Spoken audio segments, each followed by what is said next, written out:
All right, guys, we're back here on Southeastern 16, presented by FanDuel. Jay Greeson joins. We're going to talk about all the early action in SEC football today. Or wait a second, as Jay told me before the show started, I could steal the line that he suggested: a day of inaction in SEC football based on some of the results, Jay.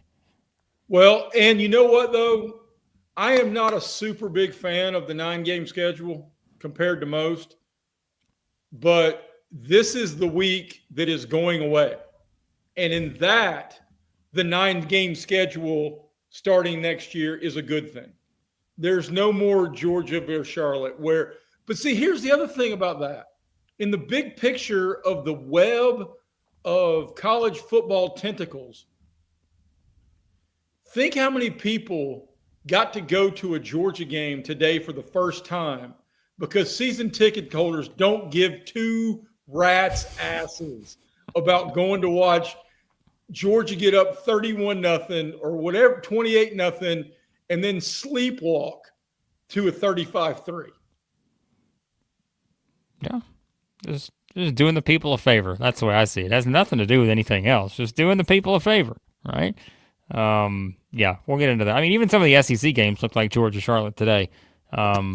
Yeah, I mean, some of these were, again, very one-sided. We'll talk about those as well. You guys hop on in. I tell you, this whole YouTube change here, we can't even see Matt's actual name on the screen now since YouTube has changed this to where you only show the username instead of the actual person's name. So I'm not a fan of it, but yeah, that's all right. We know Matt when we see him.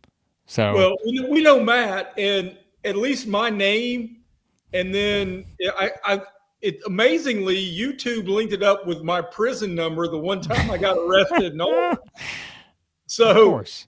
it's Jay Greeson 2952, which should make you very scared about what AI knows about you. They know it all. I'll tell you what else AI knows. It knows that our friends at Game Time Sidekicks are the best of the best when it comes to the stainless steel drinkware. Look at that beautiful cup right there on the screen. Stainless steel drinkware, every SEC school, over 350 more universities as well. Stainless steel sippy cups, tumblers, 40-ounce bottles, shaker cups. You know it because you've heard me say it 438 times at this point. It is seared into your brain, and that's exactly how we want it. We'd plant it in there if we could legally, but we cannot do that. However, you can use our code 20% off Game Time Sidekicks, SE16. 20% off over Game Time Sidekicks. Get you a cup. So you got something to have a nice little beverage in when you watch us, when you watch the games, all that cool stuff. So, all right, what you got, Jay?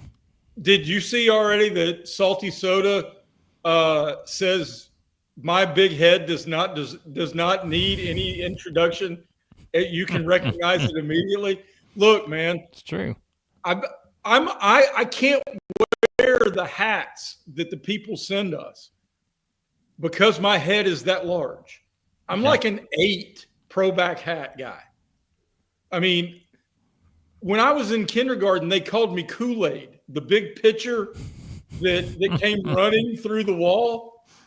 I mean, honestly, I mean and I thought Kool-Aid McKinstry, the kid at Alabama's nickname was so cool, but then I just realized he just drank a lot of Kool-Aid. I went, oh damn, they called me that because I was a fat-headed kid. So it is what it is. Well, that right there may have been more entertaining for most people than Oklahoma 17, Missouri 6. Now, I have kid there, but you had 3 points scored in the second half combined. Oklahoma kicked the field goal in the third quarter. It was kind of, again, we joke, but like it was exactly probably what you could have expected for a game like this, Jay. I mean, Oklahoma's defense just really controlled things. Of course, Pribula's back for Missouri. Went 20 of 36, 231, had a couple interceptions. I know a lot of people, for the talking point coming out of it, is I think Oklahoma had 276 total yards in this game. Yeah, I mean, again, I don't know that we should have expected this to be the prettiest game on the board. I think you could have sort of just had a feeling this would be this way, but the most important thing is that Oklahoma won for the Sooners because that obviously puts them in a great position right now, playoff-wise, sitting there at number 8. And, win next week and you're in, and it's pretty much as simple as that. All right. 2 quick talking points, and then I have a question for you. about this game in the mushroom cloud of the silly season. One, if they had a coaches poll, Kirk Ferentz is going to vote Oklahoma number one because that was only a game Kirk Ferentz could love. Defense, defense, defense. We get to 17 and we shut it down. I mean, that was Iowa football moved to Norman, Oklahoma. That's what that was. Also, doesn't it feel like a millennium ago that we thought John Mateer was a Heisman candidate? I mean, to be fair, and I know he hurt his hand, his throwing hand, and all that's fine, well, and good. You're 100% right about talking that it was only about the W for Oklahoma. And I have had some mixed results in our various picks on this one. I nailed this one. Nailed it. Vegas begged you to bet the under at 42.5, and it was never in doubt because there's no way Oklahoma was going to let Ahmad Hardy beat them. And they shut it down from the get. My question for you, how much has Eli Drinkowitz's name now been in the carousel maybe affected the performance of the Tigers?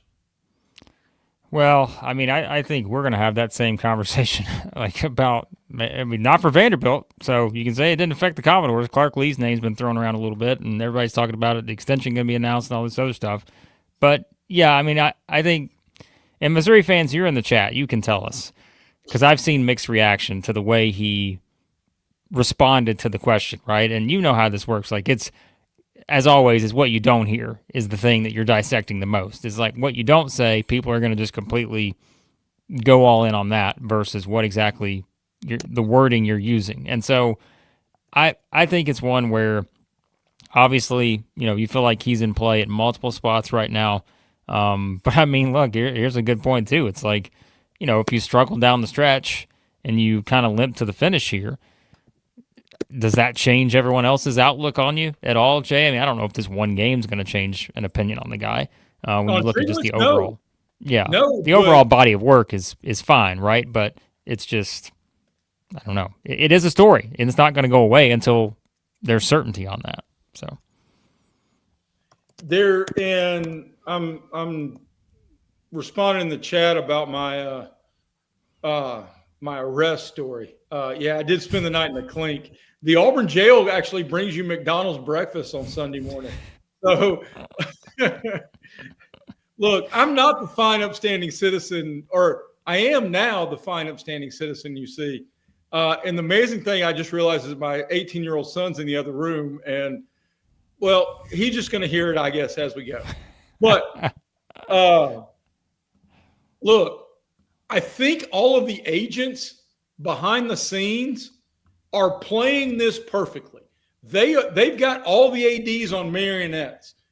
But the perception of these coaches, you and I talked on the phone earlier today. Lane Kiffin, his people may be handling this perfectly behind the scenes. He looks like crap in the eyes of just about every fan base that he's not coaching for next year, and maybe in some of the eyes of the Ole Miss fans for whom he could be coaching for next year. Yeah. I mean, and I think too, it's like the Drinkwitz stuff, and yeah, it's like we know Missouri still has to play at Arkansas next week, and you know, I mean, who knows? Like, will we have any clarity on any of these other situations by then? I'm not that confident. I do think, Jay, we will have clarity on Arkansas situation, which doesn't exactly apply to this game right here. But, I mean, again, like what he said, it is going to be one of the biggest talking points, right? And that's the whole thing. Is like we've gotten to this point in the season now where when you look at, you know, we're breaking down a game between Oklahoma and Missouri, but there's no doubt that one of the biggest stories from the Oklahoma-Missouri game this week is the future of one of the coaches and whether he takes another job, whether he stays, and all of that. And that's just, you know, that comes with the territory. But I think, yeah, like it's a team that not long ago we're talking about, you know, having a chance to make the playoff. Now they're 7-4. You look on the other side, you know, you just couldn't find enough offensive, stretches in this against a great defense in Oklahoma. And now, like we said, the Sooners are sitting in a great position heading into next week to lock up their playoff spot potentially.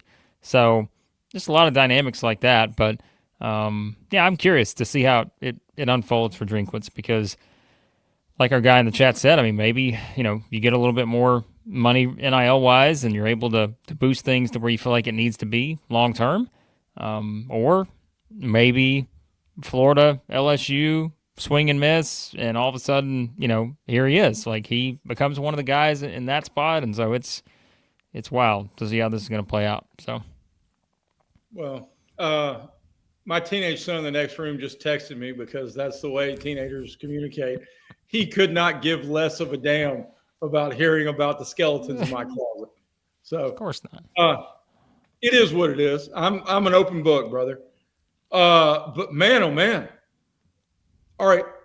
Quick visor tip to the modern age of technology. While the mushroom cloud of TV dollars has really added to all the unknowns and a lot of the headaches and heartaches of the modern landscape of college sports, if you're at a softball tournament this day and age, you might as well be at a watch party in Vegas because I can scroll every damn thing I need to see on just on my handheld. I mean, so unless my daughter was pitching, everybody was looking at me going, "Hey, are you not watching the game?" Yeah, I goes, "Yes, I am watching the game. I'm watching this game." So, I mean, I don't know. It's an amazing time. Now, there are a lot of easy games to ignore. Damn. Hey, if we flip the script, do you have anything else? Oklahoma, Missouri? I have nothing else on this one except to tell you that if you're an Oklahoma fan, I think FanDuel has updated the odds now to make the college football playoff minus 430 is where it's at. So, yeah, no surprise. None. If we turn the script, the only thing I'll have to say about what happened in College Station, because we knew that was going to be bat meets baby seal. But you know what? As an Auburn fan, having a team go out and handling its business and doing it quickly and efficiently is something to give them their flowers about. Look, they were the much better football team, but they removed doubt from the jump. And that's how you handle these money games. Because look, somebody texted me, it was like 21-17 Auburn over Mercer. And my text back was, of course it was. Because Auburn must have like a big donor who is like a heart specialist in the greater Lee County area, because they add stress to every one of their fan base. So if Texas A&M, bully for you for going and being the bully. Yeah, so here's what Mike Elko said after the game. Quote, or hold on, let me find the right one. So he said, "I was proud of the professionalism and for us to focus and handle it the way we did." I mean, there you go. Like, isn't that the phrase of modern day college football? I'm proud of the professionalism of our kids. I'm proud of these free agents and how they came together. Proud of this $38 million roster we've assembled. And with no salary cap, by God, you better buckle up for A&M moving forward because we got oil money. And as long as Trump's going to feud with the Saudis, and I don't want to get into politics, oil money is good money. Well, yeah, a dominant performance for the Aggies, 48-0, as you said, against Samford, who is 1-11. Now this season, I mean, not a lot to note here. I mean, we could run through every stat, and Samford had 3 first downs in this game, 0 of 13 on third down. A&M outgained 475-77. I mean, what do you want? 247 on the ground, like just going up and down the line. The usual thing. Marcel Reed didn't have to do a whole lot, but was efficient in doing so. So yeah, kind of the story for A&M, and let's be honest, all focus now for A&M has turned to the next game, which will be against Texas, and that's a good segue, Jay, because we can talk about the Longhorns, who, for a while there, I guess that game was a little bit interesting. It's about to finish up. The score is going to, I think, be a little misleading. It looks like it's going to be a 52-37 final here. Arch, 389, 4 touchdowns in this one. High scoring matchup in this game. But Of course it was. look, Arkansas was involved. yeah, I was going to say, like, not a surprise there. It's an Arkansas game. Don't be surprised that the points were on the board. But yeah, I mean, this kind of a lot of big plays as you would expect. I mean, my goodness, if you just go to if you watch the game, if you go to the box score, it's where you can just like say, all right, what was the story of the game? And if you go to the wide receiving stats for Texas and you look at the long plays, right? They give you the stat on the longest play. Like, here you go. Like, you've got 54, 46, 35, 30, 22. So it's just like, I mean, you just had all of these pass plays just were game breaking type things, led to big scores. And DeAndre Moore, 3 touchdowns in this one. And 3 catches. Yeah, 3 catches, 74 yards, 3 touchdowns. Your point about the long play corollary, you look down the stat column of long, and Parker Livingston had a long of 54. So you're thinking, okay, he had a big play. Then you scan across his stat line. He only had 2 catches for 104 yards, which means his other catch was for 50. And it wasn't even as long. Yeah. Man, I'm telling you what's the truth. And I know they put up points. You're in a desperate strait if you're going to hire Bobby Petrino at 64 years old with this much in. And I'm not talking about Arkansas. I'm talking about his next OC job. Yeah. Yeah. Well, listen, I think defense, and you know this, like, and that's why a lot of the candidates that have been mentioned for Arkansas are defensive heavy options, it seems. You know, Kane Womack's name has been out there a lot. And it does sound like, Jay, this thing's going to be done very soon. Like, I wouldn't be shocked if this is done like tomorrow or Monday, I guess, at this point. But I think that's going to be a breath of fresh air for Arkansas fans, is just to be like, hey, can we do something defensively after, you know, again, knowing this is kind of how it was going to go this season. But again, whether it's right or wrong, most of the time you see kind of that flip, and I don't think they're going to mind if that's the direction they go. But if you are an Arkansas fan in the chat, like we are, I think, down to the finish line here. Who do you think is going to be the next coach? Who do you want to be the next coach? You can weigh in the chat on that. There may be a big difference in that.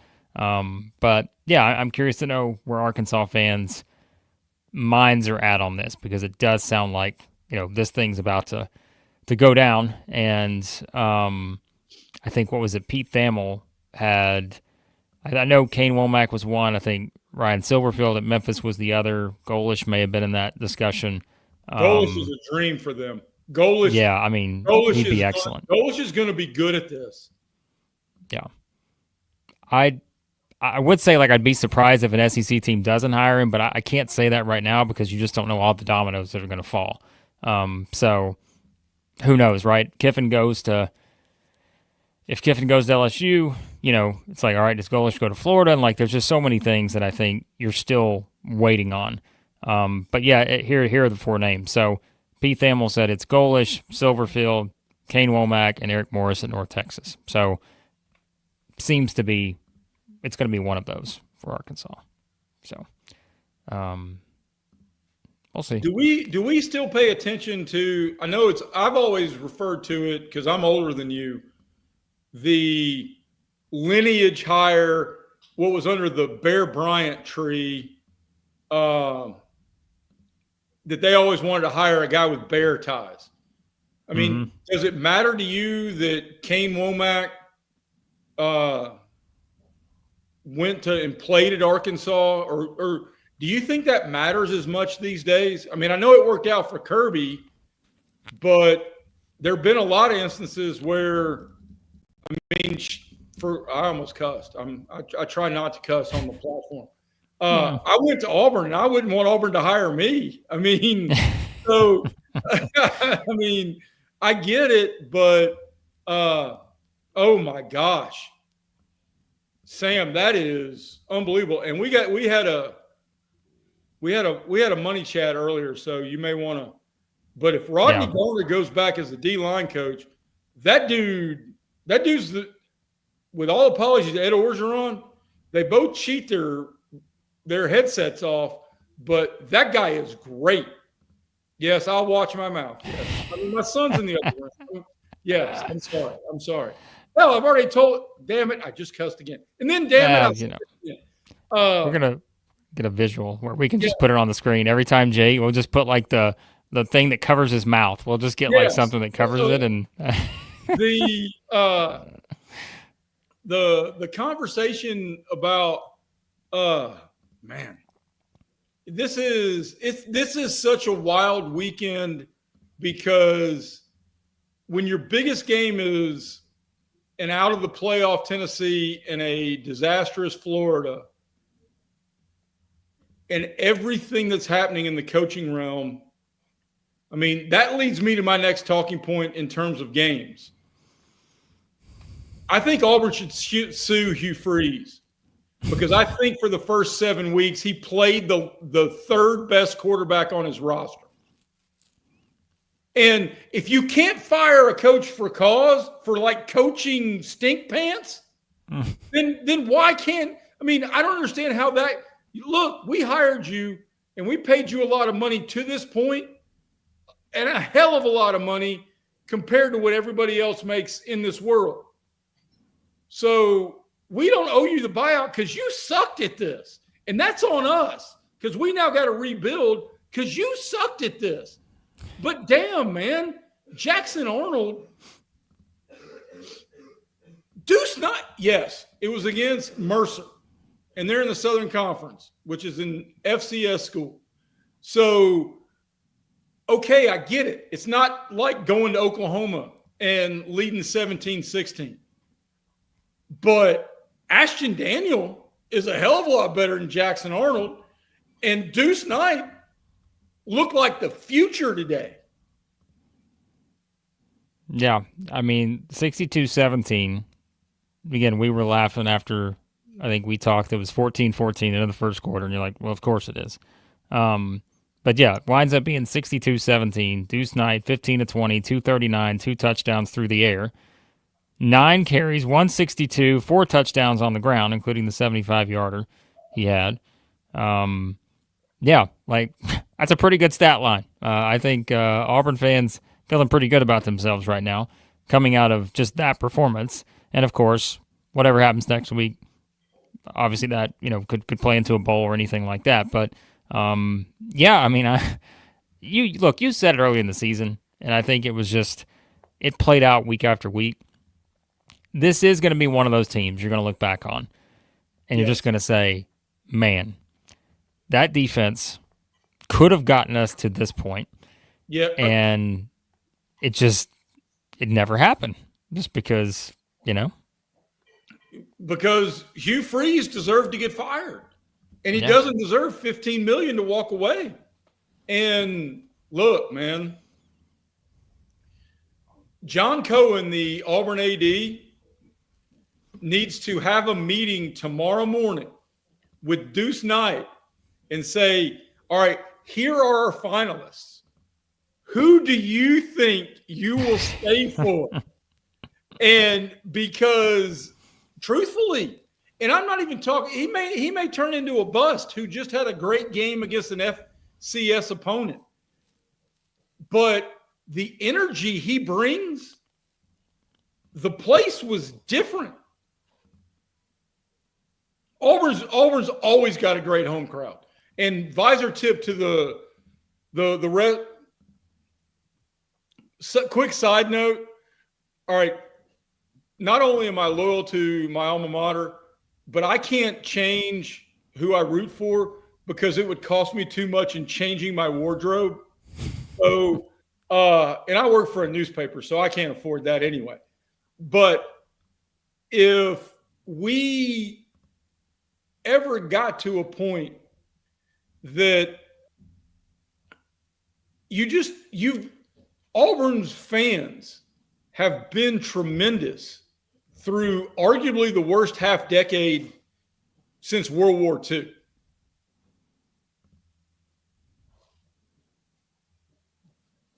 So, I mean,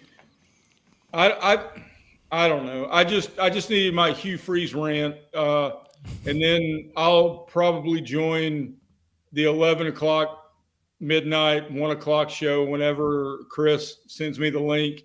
Have you noticed that Chris sends the link and then says it's like 1 minute before you're supposed to start, and then I'll tell Chris this, so I'm not bad mouthing him behind his back in any way.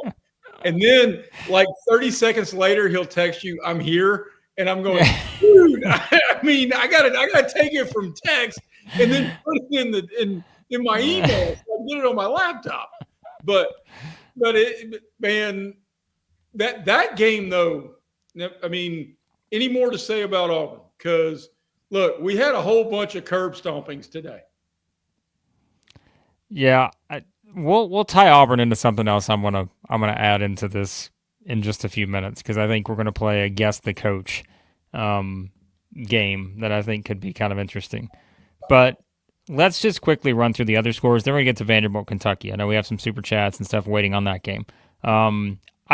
You can tell me if you have anything to say about any of these games. I really don't. Georgia 35, Charlotte 3, Alabama 56, Eastern Illinois nothing. You have South Carolina 51, Coastal Carolina 7. I'll tell you my biggest thing from that group of games is that, Alabama really could have won 70-7, and it would have helped them a lot more because Notre Dame winning 70-7 against a 3-7 Syracuse team, based on what happened this week in the rankings, Alabama needed to beat Eastern Illinois about 105-0, and it didn't happen. So earlier in the chat, somebody put the numbers up. The yardage was like plus 500 for Bama and like 60 for Eastern Illinois. Yeah. I mean, no, you're right. And style points matter. They do. I mean, look, it's clear that a lot of that committee doesn't watch every game. So when they're trying to collect information, if you see 38-7 or you see 70-7, look, there's just a difference in the eye test. And I'm not talking about the eye test of what you see on the field. I'm talking about the eye test of garnering information. Yeah. Well, look, I think, and this is where, look, if you guys want to talk about these games in the chat, go for it. But I just don't think there's anything notable statistically to talk about here. But, if you do the ESPN College Football Playoff Predictor, which we're going to do this with Vanderbilt too in a second. But if you do that and you say, all right, Alabama's going to win against Eastern Illinois, they did.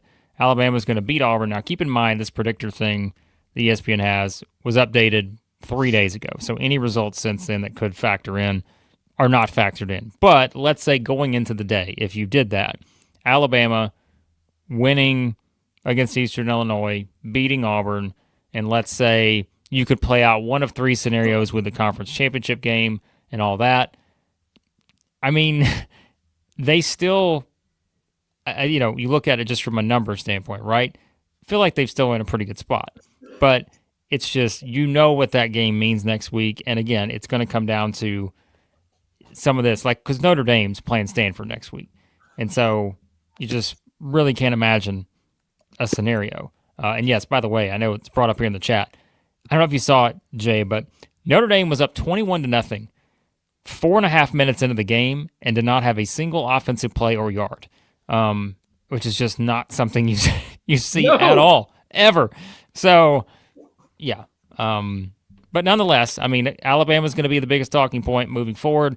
We know what the game means next week in general, but now we know what the game means in terms of just the way it's going to play out with the rankings and all that based on earlier in the week. So, I don't know. That's just... And the Kalen DeBoer stuff...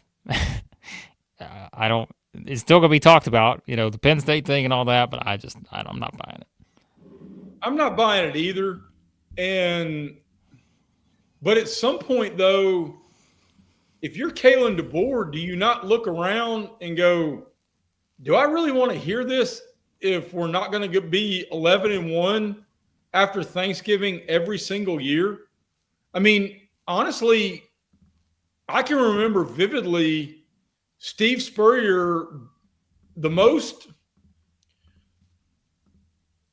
passive is not the right word, but the press conference before he announced his decision to go to Washington about, hey, we finished 3 in the country, and yeah, we didn't win the SEC and we didn't win the Natty, and everybody thinks, every alum he ever talked to said, Coach, how are we going to fix it for next year? We finished 3 in the country. I mean, degrees of difficulty have escalated in this sport to a place that I don't know if we've ever seen it. I mean, for God's sakes, Indiana is currently a power. Indiana. Yeah.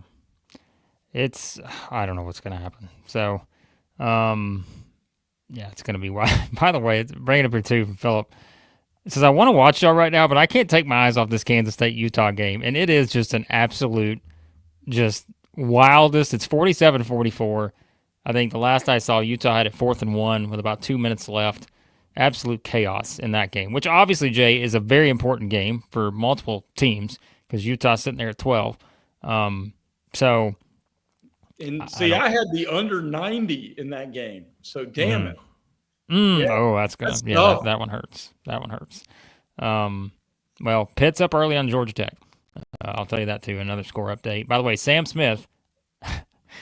Hold on. Where is it? Sam Smith is live in the swamp, and he's ready to watch his Vols, and he will be here tonight for the primetime show.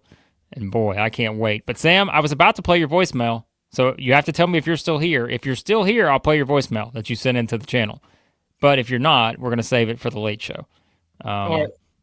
That's the deal. I'm planning on being on the late show unless I just get too hot and bothered to buy. Look, I'm going to be in a better place for the late show because the handful of late shows I've done, everybody needs to know that I quit drinking a long time ago. But as an Auburn football fan, you can get a little bitter and you can get a little tired. And as Salty said, love the late show. Yes. I feel sometimes like Letterman back, and this was probably before you were born, Blake, but he got in a fight on air heckling former Braves reliever Terry Forster, and he called him a tub of goo. And the back and forth on that, I mean, it made me love Letterman even more, even though I probably saw the Braves like 50 times a summer growing up, because you could go down there and buy a $3 ticket and by the third inning sit behind the dugout. So, no, I don't think it was 20, but this was like 85. Well, look, Jay, you'll be glad to know the nerd in me, which is I'm an avid book reader. Like, I've been reading a book called The Late Shift. It's about how David Letterman and Jay Leno and how their battle changed. Yeah, like it's so fascinating. Like, it's one that I've been reading for like 2 months now, like a couple pages at a time, but like very fascinating. So yes, good stuff. And you probably would enjoy the HBO made a movie about it called that with the same title, and it was tremendous. Okay. But the book, but I read the book. Speaking of great books, and something that I fully recommend, and I get off on so many tangents. If you have not watched The Offer, which is a 10-episode Paramount series on the behind-the-scenes making of the first Godfather, chef's kiss. Hey, I can't recommend it highly enough. I know everybody wants to recommend everything Taylor Sheridan. Taylor Sheridan can make a video of his kids right now, and it's going to get 10 million viewers at a birthday party as they're whacking a piñata. So, but I'm telling you, The Offer, unbelievable. Well, I'm glad you mentioned that, Jay. It's a nice segue. And don't worry, Vanderbilt, Kentucky fans. Well, maybe more so Vanderbilt fans than Kentucky fans. We're about to get to that game shortly, as that is kind of the main event on this show. But listen, I just dropped the link to the chat. You guys know, yesterday we announced our new membership tiers here at Southeastern 16. You can be a supporter for $3.99 a month, or you can take it a step further and be an MVP, and that's where you get all of our new core content and exclusive shows. Now, Jay, one of our new exclusive shows each week / bi-weekly / monthly is going to be our Southeastern 16 reviews show, where you get a combination of our hosts here at Southeastern 16 reviewing random things in the world, Jay, which means it could be a past game in sports. Let's say you want to review Kentucky's national championship basketball team from whatever year. You can have us review a TV show episode, a movie, whatever. All kinds of great stuff. So you could get in on some of that action by doing it. We've already got some legends in the chat. And Jay, I can't think of a better way to sell our new Legends tier, which is the highest of the high, than this right here. Are you ready for a soundbite? And oh, wait a second. Cole says he has now become a legend as well. Oh, bravo, Cole. Cole has upgraded the membership to a legend. So he, Jay, as a legend, gets to appear with us on that show and select the topic. That is the perk. How about that, huh? This is outside my go zone. I'm more of analytics and game film breakdown. I don't see a role for me in this. Oh, this is going to be incredible. You say that now, but I'm going to sell you on it with this right here. Folks, you might want to turn down your volume. I have no idea how loud this is going to be, but here we go. We received a voicemail today from Sam Smith, and Vanderbilt, Kentucky recap coming up shortly. Hello, it is I. Become a member of Southeastern 16 and become a legend to hang out with Chris Lee, Jay Greeson, Max Barr, Blake Lovell, Alfred, and Graham. You can talk ball with the boys, including Mark Byington. Mark Byington? Who the bleep is Mark Bennington? What a bum. Dennis Gates, loser. Tim Corbin, bum. All right. Well, that was Sam Smith making his return here to the voicemail, Southeastern 16. There you have it. If that didn't sell you on that, I don't know what to tell you. But you can become a member here at the channel, and we do appreciate all you guys who have signed up for the Legends tier. It is the highest of the high. Yes, it's a little pricier, but again, you get the opportunity to appear on a review show with us. You get to select the topic. We have to approve it. It has to be legal. And yes, that's going to be a fun time. So, all right, quickly, let's pay some bills. Vanderbilt, Kentucky coming up. Actually, let's go ahead and talk about Vanderbilt, Kentucky. Then we'll pay some bills after that. Commodores 45, Kentucky 17. Let's get to the super chats. We had some of those earlier, and it kind of had multiple questions, and it kind of ties in. But Justin's going to have a $2 super chat from earlier. Justin's now an MVP on the channel. Van says Vandy lost the playoff spot by pulling Pavia. So 45-17. Kentucky scored 2 touchdowns in the fourth quarter when it was 45-3. So again, style points matter, but we'll see if the committee pays attention here. Well, I just was happy that Kentucky showed a pulse because I had my son's first year at Auburn on the over 52. And when it was 31-3 midway through the third quarter, I'm thinking, I need Vandy to realize they need to get to 52 on their own ball. But no, I don't think so. I think this is not the same conversation about Alabama versus Eastern Illinois. This is league on league. This is a Kentucky team that won 3 games in a row. This is a Kentucky team playing for a bowl spot. To the Vandy point, I think they did everything they had to do. Complete game control from the jump. Place was rocking. I think Vandy is on the cusp. Look, the thing Vandy needs the most is Auburn or Arkansas to pull an upset because the SEC is not getting 6. So, again, remember, I'm doing this before today's action. So remember that as I'm telling you the outcome that the college football playoff predictor gives me by making Vanderbilt a winner against Kentucky, which they did, and a winner at Tennessee. If they win both, the ESPN playoff predictor gives them a 53% chance of making the playoff. And so remember, that's before the action today, although, there's still a lot that could be possibly determined here. Although, again, you look at some of the results now, Utah 51-47. Kansas State's got the ball, but it sounds like they're going to kind of need a miracle here to win that one. By the way, I don't know if you've seen this. Pitt is up 21-0 on Georgia Tech at the end of the first quarter. Really? So, yeah. Yeah. Ouch. Wow. And, the same conversation applies in some ways that we had about Missouri to Georgia Tech, because Brent Key's name's being kicked around at a lot of these jobs. Yeah. Yep.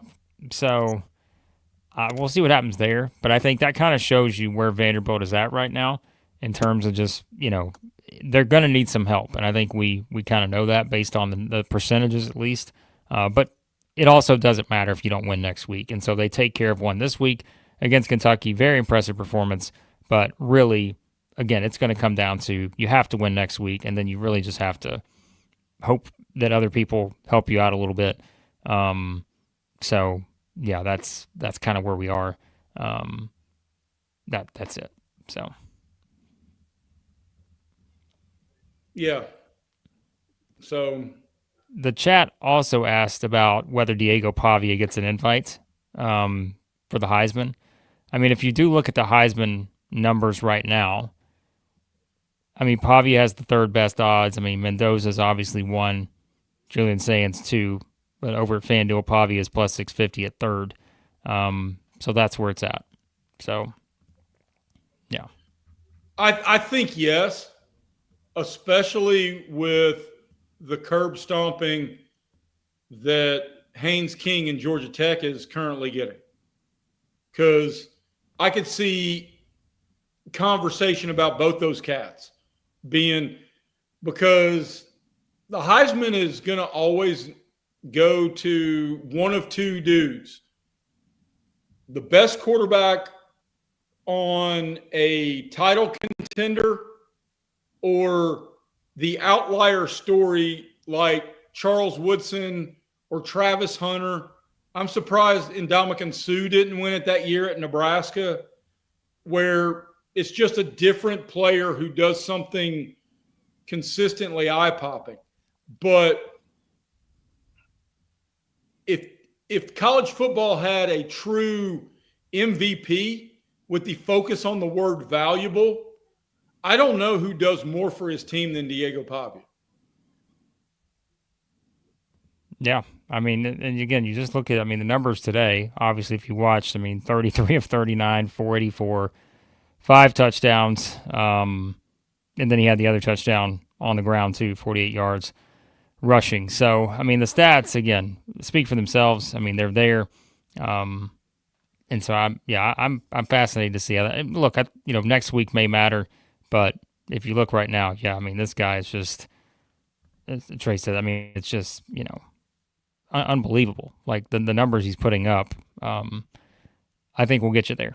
So we'll find out. Again, it's probably, may take a strong finish or whatever, but I think, again, you look at the numbers right now and clearly going to be an interesting one to see how it plays out next week for the Commodores. So, all right.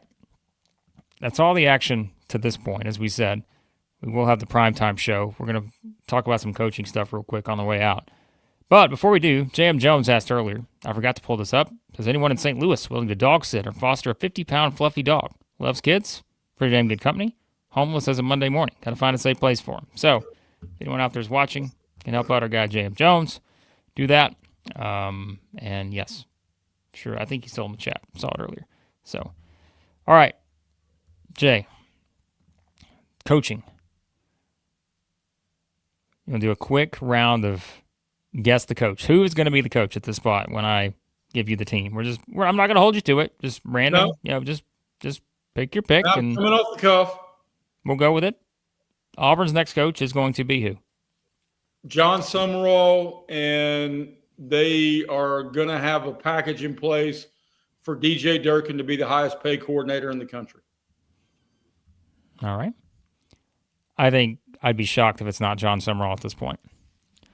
But I don't know. I also wonder, again, the Lane Kiffin effect, because people were saying earlier about what happens if Summerall winds up at Ole Miss, which I mean, again, that's going to take a lot of dominoes falling, I feel like, but I feel like Auburn's the place. Which I think is one of the reasons that Auburn has expedited, and we've heard a lot of stories over the course of today about how much closer they are to this happening, because what you don't want to have happen is Kiffin goes somewhere else and then everybody starts going after a guy that you now think is your guy, and it turns into a bigger bidding war, even if you're going to get him or you potentially lose him. And then the next thing you know, you're kicking the tires on somebody else, and you're going to have to expedite it even further because of the calendar. And I'm not talking about the recruiting early signing day. I'm talking about the portal that opens January 2. All right. The next coach at Florida is going to be who? Lane Kiffin. See, so we did the show this morning, and I said, there is something about this whole thing that I think, I know everyone's writing off Florida, but I just think this is how you play it.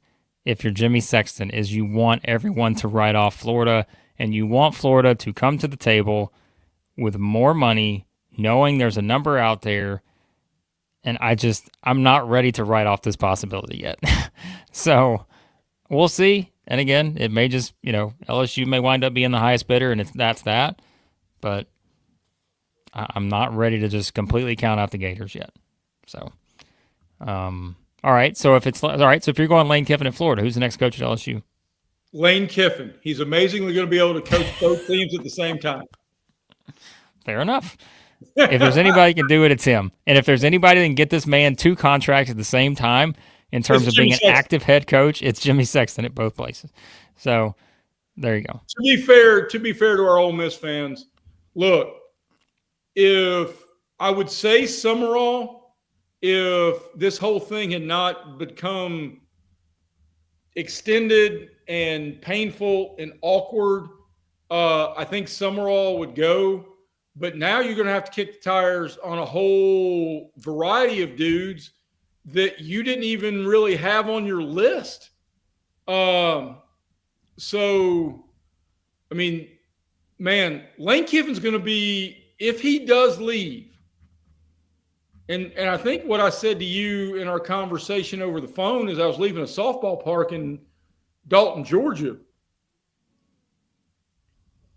Lane Kiffin, if he leaves, or if Ole Miss loses the Egg Bowl, or Ole Miss stinks it up in the first round of the playoff, he's going to go from favorite son to being more hated than Tommy Tuberville among Ole Miss fans because of this entire circus. Yeah. I don't know. I have no, again, I think just this thing's going to play out still for another week, and I just don't know that we're going to have clarity. I think this thing's just going to drag on, and any reports out there, I'm not 100% sold on it right now. So this is an agent playing the game, in my opinion. So, all right. By the way, we did get some P5 earlier, did say. Shout out to the JM on the dog front. So hopefully we get that headed in the right direction there. So, all right. I mean, I guess, again, there's more dominoes that could fall, but I was just curious where you landed on those 3 in particular. We mentioned Arkansas earlier. But again, there could be more. I think Kane Womack makes a whole lot of sense. That's what I think. Yeah. I think that's where they go. I just pray that Arkansas doesn't get in its own way here. I mean, and there's so many. I mean, like, what does anybody want to do with like somebody like Kenny Dillingham? who now reports are saying that he could bring Sam Levitt with him, who is a desirable piece. I mean, I don't know if you want to hire a 5-year coach for a 1-year quarterback, but it is, I mean, Arkansas, I know Arkansas offered James Franklin everything he wanted, and he took Virginia Tech, which makes a whole lot of sense because your path to the playoff and getting rid of the name non-big game James is easier from Blacksburg than it is from Fayetteville, considering the steps you've got to climb in the SEC. Yeah. All right. Well, that's all we got for now. Let me tell you about some sponsors, and then we're going to hop off because obviously there are games in action here, really one game of main focus, and that is Tennessee and Florida. Of course, let's tell you guys quickly about our friends over at the Yearly Company. Great Nashville-based fine jewelry brand. Check them out, as we keep saying. Just solid 14-karat gold and got the natural gemstones backed by a lifetime guarantee. Every bangle over there custom size. So you got to know that size. If you're a husband out there shopping for the holiday season, get that free size and get 100% off the sizing kit over at the Yearly Company. Use our code SC16KIT, 100% off. It's free if you put that in a checkout over at the Yearly Company. And check out our friends at Rockform, ROKFORM.com, the world's strongest magnetic phone case. Extreme protection, super strong magnets, rock lock, secure mounting. Lots of great stuff over there. Accessories, phone cases, and all that. Use our code SEC25 for 25% off over at rockform.com. All right. Again, check out our memberships. That really helps out the channel. A lot of you guys have jumped in, as we said, upgraded your membership to the MVP or Legends level. You get a lot more bonus content on the way here at Southeastern 16. And again, we appreciate you watching as always. And hit that subscribe button. Hit the like button on your way out. That helps the channel. Check out the live show we did this morning talking about Lane Kiffin. Surprise, surprise. And more thoughts on him, I'm sure, tonight on the primetime show. Should be Chris, Chase, and again, if Jay joins as well, talking about Florida, Tennessee, and anything else notable from the day. But we appreciate you guys watching as always, and we'll talk to you soon here at Southeastern 16, presented by FanDuel.